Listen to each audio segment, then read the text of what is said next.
Am I the asshole for not reprimanding my daughter for a video she posted about my stepdaughter, even though what she said was true? A brief history: my husband has a daughter, Edith, 27 female, from his first marriage. He divorced his ex when Edith was 7, but she apparently had a hard time with the split and moving houses. He and I met when Edith was 10. Together we now have Cecile, 15 female, and Peter, 10 male. Edith has always been aloof with our children. She was never particularly interested in them. Although both kids, Cecile especially, would have loved a closer relationship with her. I did bring up to my husband a few times that I was worried about Edith not being closer to her siblings. He responded that her ambivalence was better than he expected, given how hard she took the divorce, and he did not want to rock the boat. I was not happy with this, but I let it rest. He and Edith are pretty close, but she barely speaks to me, Cecile, or Peter. Cecile has mostly gotten over her desire to be closer with Edith. I used to see her perk up when she saw her at family functions a few years ago, making a point to sit close to her or talk to her. She does not do that anymore and is polite but not super eager when we see Edith now.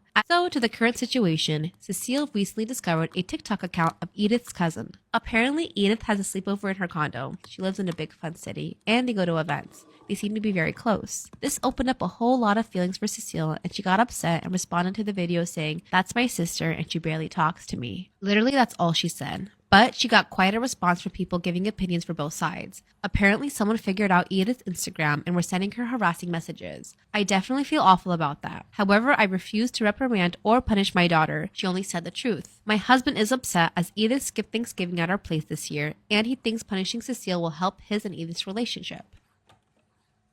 When people say it is very hard as a grown woman to find female friends, this is what they mean. I was at the gym yesterday, and it is the gym at my apartment complex. And when we moved into this apartment complex, I kind of was like, I wonder if I'm gonna find any friends, because there seems to be a lot of people around my age. I'm seeing a lot of women. It's a pretty big complex, and there's one gym, and I'm like, you never know. So this was my second day going to my apartment's gym, and I was just about done. I was on the treadmill, and these two women walk in that are maybe like a year older than me, whatever, they're friends. And initially they see me through the window, and I just see the look on their face, and they just immediately just like look annoyed that they didn't have the gym to themselves. Which that's fine, because sometimes I'm like that too, where I'm like, I just want to be alone. I don't want anyone to be here. But they get on the two treadmills beside the one that I am on, and I'm not bothering them doing anything. I have my headphones in. I'm just walking, running, whatever. I get done with my workout, and I go to pick up all my stuff. I pick up my AirPods case, and I drop it. Of course, my AirPods case just slides right underneath the treadmill that one of the girls is on. And I was like, great. So she doesn't notice, and she doesn't have on any headphones. And I go, hey, I'm so sorry. My AirPods case slid underneath your treadmill. And she just looked me up and down and went, okay. So I just kind of like stood there for a second. I was like, so I'm going to reach underneath the treadmill that you're using, which I wasn't asking her to like stop working out or anything like that. You could just like reach underneath it. It's not, I'm not going to get hurt or anything. But I just wanted to tell her, and I said that to her. I said, I just want to tell you so you didn't get creeped out by this lady reaching underneath your treadmill. I'm just grabbing my AirPods case real quick. And she went, so it wasn't that big of a deal, but it was just the whole thing. And you would think that was the nice thing to do, to let her know, because wouldn't it be kind of scary if you were on a treadmill and some random person was on the floor reaching their hand underneath the equipment that you were using? I feel like you'd be just a little bit scared. So I just was like, hey, so sorry, I dropped my AirPods case underneath. I'm just gonna grab it real quick. The conversation was a good 10 seconds. I wasn't like, hey, how are you guys doing? What's your name? Like, nothing like that. I was trying to just be as quick as possible, because I also wanted to like leave and go home. So when women say it is hard to find friends, that's what they mean. Because women are mean. Just mean for no reason. That is about 90% of the interactions that I have with women my age. And I don't understand it. If someone had said that to me, I'd be like, oh, okay, no problem, whatever. I wouldn't look someone up and down and be like, okay, and scoff at them because they let me know what they were about to do before being weird. This is a very vulnerable thing for me to post. I actually was telling my husband on the phone about what happened like hours later, and just started crying because I didn't realize like how bad it affected me, but it was so jarring and random. It is something that I'm genuinely insecure about, of like, I don't really have any friends. I have my son and I have my husband, and my husband is my absolute best friend. But you know, as a woman, seeing all these people that are just like girlhood and all these like girl brunches and all that kind of stuff, I'm like, I want that. And I want that more than like once every 8 months. And yes, in general, like it is very hard to find friends as an adult. And especially it is very hard to find friends as a woman because of how many women are just mean. And I am not claiming to be someone that is the nicest person in the universe. I promise you that I have my moments that I could be the biggest bitch ever. But I will say right off the bat, especially to strangers or people that I don't know, I'm very kind. I'm a very open person. I am never just like mean or rude off the bat unless you are actually coming at me or my family. So just a PSA, please stop being mean. Just stop. My future mother-in-law is refusing to follow the dress code for my wedding, and I have no idea what to do about it. To give you some context on my mother-in-law, she could be a lot worse. Could be a lot better, but could be a lot worse. She is just the quintessential boy mom. Nobody will ever be good enough for my son. She's always been pretty hypercritical of me, honestly, in a weird way, competitive, if that makes sense. And every time I'm doing anything, she corrects me and tells me the way I should be doing it because my son loves things this way and you should just learn to do it just like me so he'll be happy. Girl, I'm not trying to be your son's mother. I'm trying to be his wife. So let's make that clear. When my fiance and I started planning our wedding, let me tell you, his mom had a lot of suggestions, all suggestions that 100% did not go with my vision. I wanted a really small wedding with just close friends and family, but she wanted to invite anybody she's ever met or that her friend of a friend of a friend has ever met. Literally everybody. She wanted this to be the biggest wedding of all time. And to be honest, I did not want to argue with her about it. I just let her invite the people she wanted. It's just way easier than arguing with her because one thing about this woman, you will never win. You'll never, ever win. I was actually surprised that up until this point, there weren't any issues with her in planning the wedding because she is a very big control freak. But I mean, I guess there weren't any issues because I was basically giving in to anything that she wanted just to avoid issues. But that took a huge turn for the worst when my future mother-in-law received our wedding invitations in the mail. You see, since I've been little, I've had this vision that everybody at my wedding was going to be in all black, and then the decorations would be really simple, but the florals were going to be super bright, vivid colors. I saw pictures of it when I was little and I thought it was the most beautiful thing in the world. And since then, that's just been what my dream wedding was. So naturally, the wedding invitation had a little note about the dress code asking everyone to wear all black, which I thought is a pretty easy request because black is classic, it's timeless. Most people already have some kind of black dress or suit that they could wear, so I didn't think this was going to be an issue. And it wasn't an issue for anyone except my future mother-in-law. My mother-in-law calls me and the woman is in tears, saying that she cannot believe I didn't consult her on the dress code before I sent out the invitation. I mean, I don't know. I guess we could have talked about it, but consult you? Why would I consult you on the dress code for my wedding? She told me that she had seen a red dress online that she thought would be absolutely perfect for the wedding and that she was planning on buying that. She hasn't even bought the dress yet. She's just planning to buy it. And I told her, oh, well, I'm sorry. Maybe you could wear it for another occasion, but the dress code's going to be all black. And she was not having that. She said, absolutely not. I don't care. I'm going to wear a red dress to this wedding. You're just going to have to deal with it. I said, listen, I've been very accommodating on your vision for our wedding. I actually ended up changing the entire menu because she didn't like it and I didn't want to deal with the argument. But when it comes to the dress code, that's just something that I've wanted for so long and it is really important to me. She just kept saying, well, I absolutely hate that idea. I think it's going to be ugly and I don't want to do it. And I said, I understand that you don't want to, but it's also not your wedding. And she hated when I said that. She goes, what do you mean not my wedding? Just because I'm not getting married doesn't mean that I'm not still one of the biggest parts of this wedding. And that's when I said something I maybe shouldn't have said. And I said, the biggest part of this wedding, well, you are the one calling all the shots and demanding things, but also you're not willing to put in any money into it. It's actually my parents that are helping us fund the wedding. His mom has not put in a single dollar, even though she has more than enough money. She just wants to spend it on expensive handbags and not her son's wedding. Which is totally fine. I did not expect her to help us pay for the wedding, but it's absolutely wild to me that you are going to critique every single thing I'm doing in this wedding and you're not putting any money into it. At that point, you can have opinions, but you don't get a say in what I do. His mom says to me, just remember, you're only going to be the most important woman in his life once you say I do at the altar. So for the majority of that wedding day, I'm the most important woman in his life. I said, whoa, that was a lot for me. That, I don't even know why that thought entered your brain. That's really weird. That's weird of you. The call ended basically by her telling me whether I liked it or not, she would be wearing red to my wedding. My fiance's been absolutely no help because, one, he's not a planner. He just keeps saying whatever you want with the wedding is fine with me. I really don't care. And he also will never stand up to his mother and say, hey, I need you to back off. He won't do that.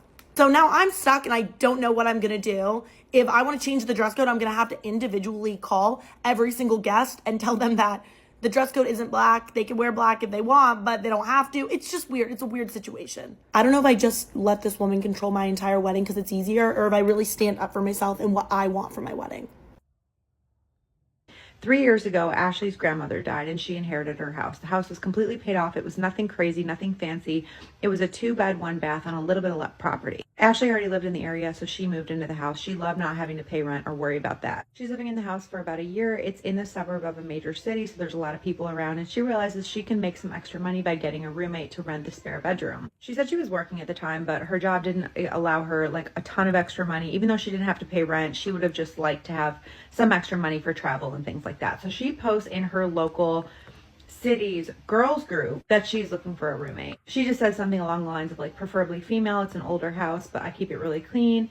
Preferably someone who's quiet, who doesn't party too much. And this girl responds to her and she's like, do you allow pets? And Ashley's like, well, I didn't really think about it, but yeah, sure, I have a fenced in yard as long as, you know, the animal's well behaved. So her and this girl, whose name is Indigo, go back and forth a little bit. They arrange to meet. They get along fine. Indigo's like, yeah, I work from home. She's like, I don't drink. I don't party. I just like, I'm kind of looking for like a place to like lay my head at night and just like work quietly. I like have a quiet little life. And also I have this dog. He's my soul dog. She tells Ashley that he's really well behaved, that his name is Bear. Ashley's like, yeah, I like dogs. Like, what kind of dog is he? And she's like, oh, he's a German Shepherd mix. Like, you know, I'll show you a picture. Shows him a picture. She said he looked like a gray German Shepherd. So Ashley lets Indigo and her dog Bear move in. She said she just went online, printed off some generic lease from some website and had Indigo sign it. She said she didn't ask her for a deposit because Indigo knew that she owned the house and she felt wrong doing that. But she said that she made a mistake in not doing so. Indigo said that the reason that she moved out of her last place was because her old roommate was crazy.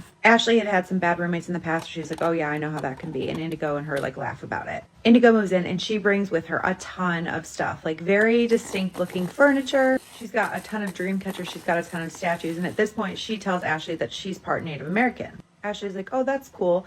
Then she brings in Bear, the dog. Bear is not a German Shepherd. Bear is a massive wolf dog hybrid. Right off the bat, he is crazy energetic. Indigo says, oh, he's just excited because we just were in the car. He loves the car. I'm going to put him in the yard while I finish bringing all my stuff in. So he's in the yard while they're unpacking the truck and he is like running laps. He's being crazy. And at one point, Ashley's like, are you sure he's a German Shepherd? And Indigo's like, well, he's part wolf.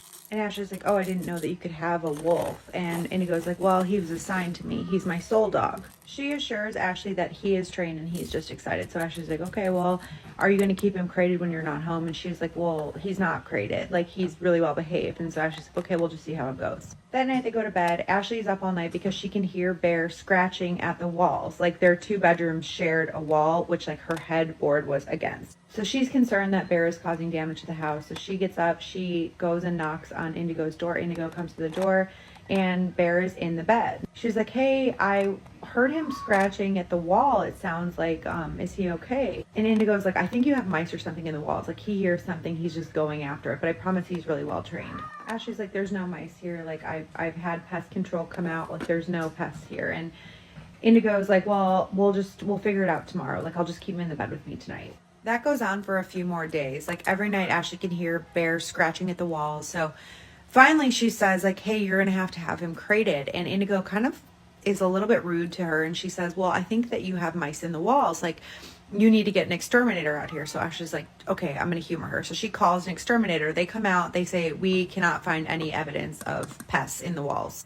She tells Indigo this. Indigo does not believe her. A couple days go by. Ashley comes home from work and finds a cat in the living room sitting on the couch. So she knocks on Indigo's door. She's like, hey, what's with this cat? Like, you told me you just had a dog. And Indigo's like, well, I told you have a mice problem and I don't want to live with pests in the house. So I went to the shelter and I adopted a cat. Ashley really didn't have an issue with cats either. And she's like, okay, if this is what's going to make her feel better, fine. They get along, except Bear and the cat don't get along. Bear is actually tormenting this cat. He's chasing her all over the house. She's like constantly hiding on top of the refrigerator, or she's hiding in Ashley's closet. So eventually Ashley's like, this has to stop. The cat is constantly stressed out. It's like peeing everywhere. So she basically tells Indigo, like, I'm just going to keep the cat in my room because clearly Bear is not getting along with her and he wants to eat her. And Indigo kind of jokes with her about it. She's like, oh, okay, well, at least you know you won't have mice in there. Now Ashley has this cat that she doesn't really want, but she does kind of like her. The cat sleeps with her at night and there's really no problems.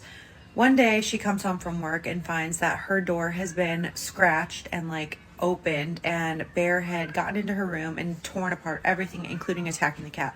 Luckily the cat lived, but they had to bring it to the emergency vet. It was like a whole thing. So she tells Indigo, like, you need to crate Bear if he's going to continue living here, or he needs to like stay outside when you're not home. Indigo is like distraught over the idea of crating Bear. She's like, that's like putting a bird in a cage. Like, he needs to be free. He needs to let his soul roam. She also throws something in there about her culture and how animals shouldn't be kept in cages. She also says something about, like, when he was assigned to me, I promised that I would care for him the best that I could. Something along those lines. And Ashley's like, I really don't know what to tell you. Like, you have to crate him. Like, I will buy the crate. So she orders this XXL dog crate. It gets delivered. It's like steel crate or metal crate, whatever. Indigo puts him in there that night and then the next day when she's out. Ashley's home when she's out, but she can hear Bear like whining and barking and growling, and she just figures it's something that he's going to have to get used to because he's not used to being in a crate. He doesn't get used to it. He continues barking and whining every time he's in the crate until one day he actually bites through the bottom of the crate. Some metal gets lodged in his mouth. It's another emergency vet visit. So this is just becoming like this whole thing. Indigo is furious with Ashley. She's like, you made me get the crate. You made me crate him. That's why this happened. And Ashley does feel bad because she was the one that wanted the crate. So she helps her pay for the medical bills. Another month or so goes by. Indigo's been living at the house for about 3 months at this point, when one day Ashley comes home and she finds yet another puppy. Indigo had brought another wolf hybrid puppy home. She had him like gated in the bathroom. The puppy had like pooped everywhere. So Ashley texts Indigo immediately. She's like, there's absolutely no way that we can have another animal here. Like, we already have 2. This is getting crazy. Indigo texts back. She's like, well, he was assigned to me too. His name is Wally. He has to stay. And she texts her again. She says, this is not up for debate in my house. Mind you, this is Ashley's house. Ashley starts looking at the lease that she had given Indigo to sign, and unfortunately in the generic lease that she gave her, there was nothing about animals, and she had signed a full year. But she said she had never been a landlord before, like she didn't know how this worked, so it was her mistake. She just figures she's going to have to deal with this, and she'll just ask Indigo to move out at the end of the lease. But Indigo continues to keep this puppy in the bathroom. Now keep in mind, this was only a 1-bathroom house. So anytime Ashley had to go in there, she would have to like step over poop and pee on the floor. She's basically ends up taking care of this dog too. Meanwhile, Bear is like running the show. He's constantly just out, and he starts getting aggressive with Ashley. Like, anytime she comes out of her room in the morning, he jumps up, he growls at her, he kind of corners her, and she has to call Indigo to call him off. Ashley was dating this guy named Keegan through all of this, and one day Keegan's coming over because it's St. Patrick's Day. They're going to go out. So he's coming over, he's going to pick her up, and then they're going to all the bars. Before he gets there, Indigo tells Ashley, you know, he really doesn't like men, so I'm just going to put Bear outside while he's here. Keegan walks in. Ashley's like grabbing some stuff. He's standing around the counter, and Indigo's like, oh, I love St. Patrick's Day. Actually, both of my parents are from Ireland. Ashley's in her room and she overhears this, and she's like, hey, I thought you said you were part Native American. And Indigo's like, oh, I am. She's like, it's on one of the Irish sides. Like, I don't know. So her and Keegan exchange like a look because they're like, is this a thing? Like, we don't know. Either way, neither of them feel comfortable on like calling her out, but something just seemed off. So they leave. Keegan's like, that was weird. She's like, yeah, I know. She's like a little not right. They're out for a couple hours, and then Ashley gets a text from Indigo. And the text says, I know that you're plotting against me. Ashley shows Keegan. She's like, I don't know what this means. And he's like, maybe she's just like mad because she had to put Bear outside or something when I came over. They talk for a little bit, and then obviously Keegan drops her back off at her house. And then he texts her later, and he's like, hey, I think you should talk to Indigo because like, honestly, I didn't want to say anything, but like your house is really starting to smell. He's like, I don't really like being over there, but like it just smells like wet fur, wet dog, and like animal feces. Ashley said that she knew that it smelled in there, but she was just kind of used to it, and she didn't really realize like how bad it was. But the puppy was constantly in the bathroom. Bear was constantly running wild, and then she's got the cat's litter box in her room. So it was a lot. Long story short, Ashley brings this up to Indigo. Indigo obviously does not respond well, and then not long after that, she loses her job. She stops paying rent for an entire 2 months. Ashley covers her the first month after Indigo promises she can pay her back the second month. She doesn't. Then Ashley finds out she's pregnant. Keegan's going to move in. They're going to raise the baby at the house. This is the perfect opportunity that they have to kick Indigo out. So she basically tells her, hey, you stop paying rent. I need you to move out. I'm having a baby. Indigo just says, okay. But that night, Ashley wakes up from the dead sleep to growling. She hears her door creak open, and then she sees Bear's silhouette standing in the doorway. She also sees Indigo's silhouette standing right behind Bear. Indigo is mumbling something to Bear, and all of a sudden Bear leaps up, jumps on the bed, and is like face to face with Ashley, has her cornered.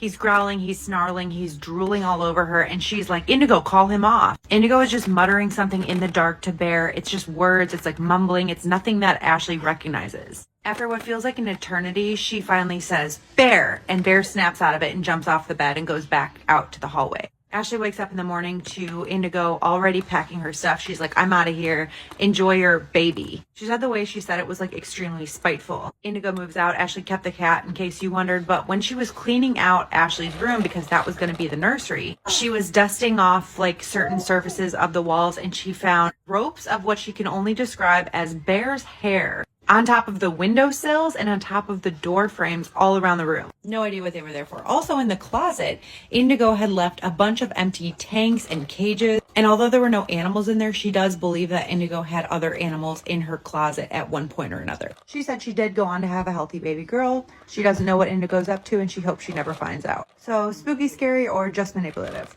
I don't know. Am I the astronaut for giving crappy Christmas gifts and ruining my marriage? Throwaway account for anonymity. I, 31 female, married my soon-to-be ex-husband, male 33, in 2018. My in-laws never liked me and made it clear. Soon-to-be ex insisted that they're just putting up a tough exterior and they'll grow to love me. To show how evil they are, one time I joined them for dinner and brought a cake that I had made because I was always raised to be a gracious guest. When I stepped into the kitchen and offered the cake to his mother as a thank you for inviting me, she took the plate over to the garbage bin, dumped it in, and handed me the plate back. When I told my husband what she did, he confronted her, and all of a sudden the crocodile tears started, and she claimed she grabbed the plate. I let go too quickly, and it fell to the floor. So of course it had to be thrown away. My sister-in-law confirmed that was what happened. Oh boy, cool, so she's right in it. My soon-to-be ex owned his own business, and they called me a gold digger behind his back. Of course, they insisted on a prenup, which I didn't care about because I never thought my marriage would end, and it would appease them, and may allow them to finally treat me kindly.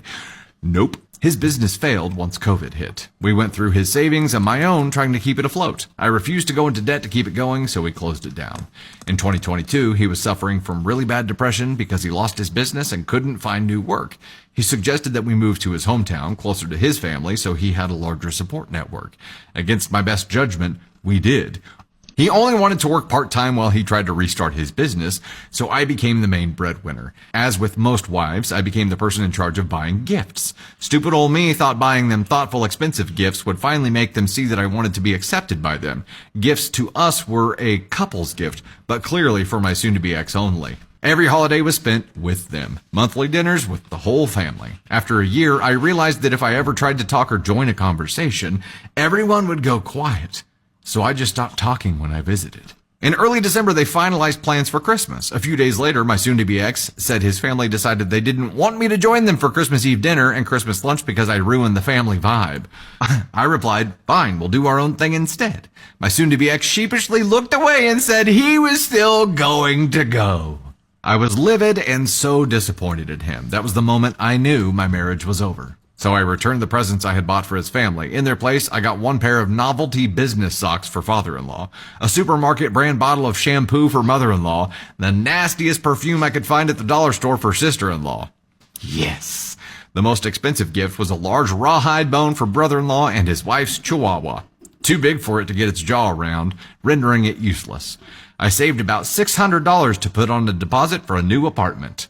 My husband came home from Christmas lunch telling me I humiliated him and embarrassed him in front of his family. I asked him why would he think that I would buy nice gifts for people who clearly don't like me and don't want me around. Served divorce papers last week. Remembered how he was supposed to be a millionaire by now, so we had that prenup. Soon-to-be ex is not eligible for any of my savings. It was required to keep separate accounts, or alimony. He doesn't have money for rent and auto insurance. Not my problem anymore. Hey yo! Some of my friends and family are on my side and proud that I went out in a blaze of glory. Others are telling me I was being way too petty, which isn't really like me. So, am I the astronaut? Am I in the wrong for not allowing my ex and former best friend to take my kids out of state for a week to heal and recover after she was unable to have children? I have 2 children under 12 with my ex. We divorced 5 years ago after I found out that he and my former best friend were having an affair. They both tried to apologize and asked for it not to ruin everything, but their actions had already ruined everything. I hate the 2 of them. I no longer care about how they're doing, but for my kids' sake, I remain civil. I have never badmouthed them to my kids. I have never told my kids what happened. I would never want my kids to be harmed more by their father's actions than they already were. And the divorce was tough for them, and they had a hard time coming to terms with the changes. They still need therapy for some adjustment issues that have remained. My former best friend hasn't helped either by trying to continue on as best friends despite her actions. It also didn't help that the kids went from their parents living together to their dad living with their mom's former friend. But again, my primary focus has been my children. I love my kids more than I hate those 2 repulsive individuals. I love my kids more than myself, which is why I work so hard to be civil in front of my kids, because the last thing that I wanted was to make nice with them. But my kids love their dad, and that has never changed. My ex and this woman are now married, and they try to have children together. In December, she had her 10th miscarriage, and she had to be rushed to the hospital and into surgery, which left her unable to get pregnant again. I got a call from my ex texting me all of this and asking me to bring the children to the hospital to stay until she was ready to leave. It was my parenting time, so I told him that I would not bring them to sit and wait. He was very unsettled and told me to bring the kids, and he'd get them to ask me to let them stay. I told him that wasn't happening. He made no more contact after that, and he didn't take the kids for his parenting time either or contact me about it. His mom reached out and she told me that he had refused to leave the hospital. He didn't see them until his parenting time came around again and she was released. There was a new tension in the air at that point. He was furious with me for keeping the kids from sitting vigil in the hospital with him. Now we have another dilemma that's become an issue. My ex booked a healing getaway for them, and they want the kids to go along. It happens to be during my week, and it's a school week. He also wants to take his weeks as normal before and after that, so he would have them for 3 consecutive weeks. From what he stated, he would potentially keep them out of school for that long so the kids can be there to help her recover and grieve knowing she has them. That's how he explained it to me. I said no, and I explained that I was not letting him take them out of school for a week just for her. I told him the kids are not their emotional support to get them through this, and therapy is significantly better. I told him I didn't approve of them missing extended school time period, but I wasn't giving up my week for it. He tried to say that the week he missed should be made up for, but our court-ordered parenting plan states that if a parent voluntarily doesn't take their week without an agreed-upon make-up period, then the other doesn't need to give up a week in return. I pointed this out to him, and he asked me how I could be so by the book about this. He said human decency would say that I should be willing to put aside our differences at a time like this, and that school isn't more important than family. He asked me how I would feel if she ends her life because of this, and my refusal was part of the reason why. I told him that I wouldn't feel anything. I said they lost all of their rights for me to feel something for them when they betrayed me, and I would not be manipulated into agreeing. He's pushing very hard for this and trying to guilt me into agreeing. I know I might be overly harsh in my response to this, so am I in the wrong? My mother-in-law is an absolute lunatic. Story time. So you know how people joke about having nightmare mother-in-laws? I always thought it was a bit of like a meme until I met Sandra. So let me set the scene for you here. I'm dating this guy who we will call Steve. My gorgeous angel boy of a boyfriend who was somehow birthed from this demon had been together for just about a year now. It was at this time that he was like, listen, babe, I think it's time for you to meet my mum. Fucking hell, you've been together for a year, Jesus. And I am nervous but excited about this whole situation. I want to make sure I am making the best first impression. So we rock up to Sandra's house. First thing she does is look me up and down as if I'm wearing some sort of bin bag. Doesn't say hello, just goes, you're shorter than I expected.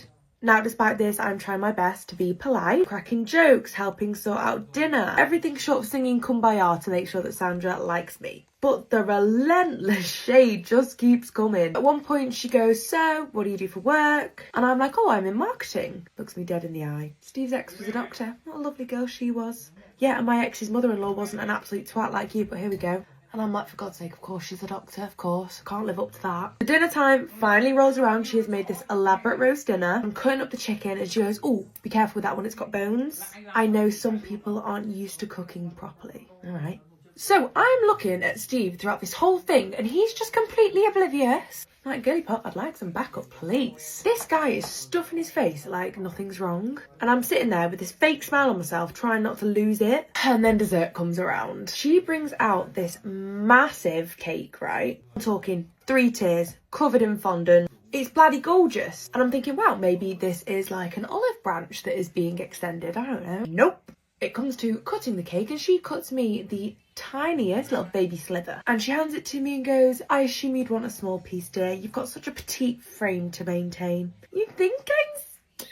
The way I nearly choked on my microscopic piece of cake. The night from hell ends and me and Steve get in the car at the end of the night. He goes, well, that went well. No, it didn't! I go, Steve, your mum hates me. He goes, no, she's like that with everyone. All right. Charming. So now what do? I'm a year in. I really like this guy. So do I just suck it up and deal with his mum? Do I confront her the next time she talks to me like that? What does one do?